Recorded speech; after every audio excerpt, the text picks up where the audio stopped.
Le candidat démocrate Doug Jones savoure sa victoire lundi soir. Juste un SULLIVANAFP. Doug Jones offre aux démocrates leur première victoire depuis 25 ans dans un État solidement républicain.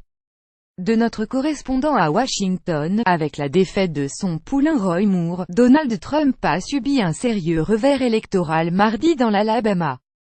Le démocrate Doug Jones a remporté par une marge étroite moins de 22 000 voix, à peine 1,5%, le fauteuil qu'occupait au Sénat Jeff Sessions, devenu ministre de la Justice. Cette victoire à l'arraché fait retentir un coup de tonnerre sur la scène politique américaine. La dernière fois que cet État du Sud solidement républicain avait élu un démocrate, c'était en 1992 avec le sénateur Richard Shelby, qui a depuis fait défection pour passer dans le camp républicain.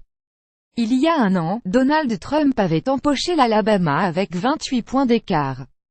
Les républicains se retrouvent désormais avec la plus étroite des majorités au Sénat, 51 sièges contre 49, mettant leur programme de réforme à la merci d'une seule défection.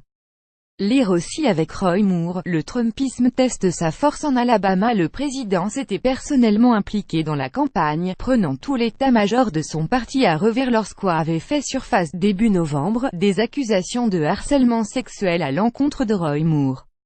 L'ancien juge suprême de l'Alabama, démis 2 fois de ses fonctions pour insubordination à la justice fédérale, niait catégoriquement les accusations portées par plusieurs femmes, mineures à l'époque des faits.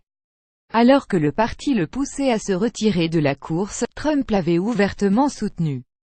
Cet échec est aussi celui de Steve Bannon, stratège du Trumpisme, qui n'avait pas ménagé ses efforts pour faire élire Roy Moore.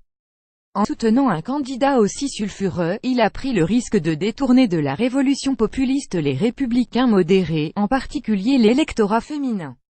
Le comportement scabre prêté à Moore lui a coûté le vote crucial des mères de famille de la classe moyenne dans les banlieues de Birmingham, Montgomery et Mobile.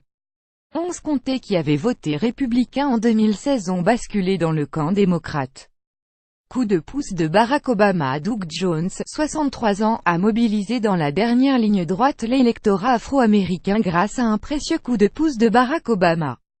L'ex-vice-président, Joe Biden, a aussi vanté le courage et l'intégrité de cet ancien procureur qui avait fait juger en 1997 2 membres du Ku Klux Klan accusés d'avoir dynamité une église noire en 1963, provoquant la mort de 4 petites filles. À l'heure de la victoire, Jones a déclaré « J'ai l'impression d'avoir attendu ce moment toute ma vie et maintenant je ne sais pas quoi dire. Je suis bouleversé. Nous avons montré à tout le pays la voie de l'unité. » Roy Moore n'a pas reconnu sa défaite mardi soir. Mike Stewart, ultra-conservateur religieux, Roy Moore partageait avec le président ses idées populistes, son rejet de l'establishment et le soupçon de « comportements inappropriés » dénoncés par plusieurs accusatrices. En pleine vague de scandales sexuels, le désaveu de l'ex-juge éclabousse ainsi le président, augurant de législatives de mi-mandat particulièrement disputées dans un an.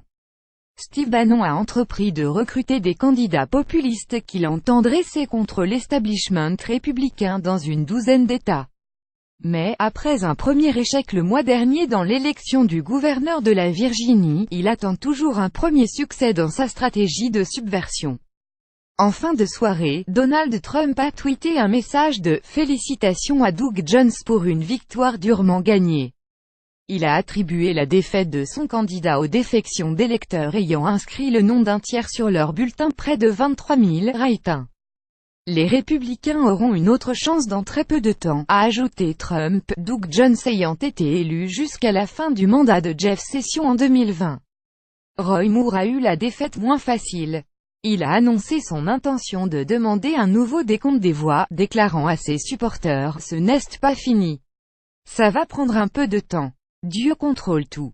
Le secrétaire d'État de l'Alabama, responsable des élections, a promis que le résultat serait certifié, conformément à la loi de l'État, entre le 26 décembre et le 3 janvier prochain.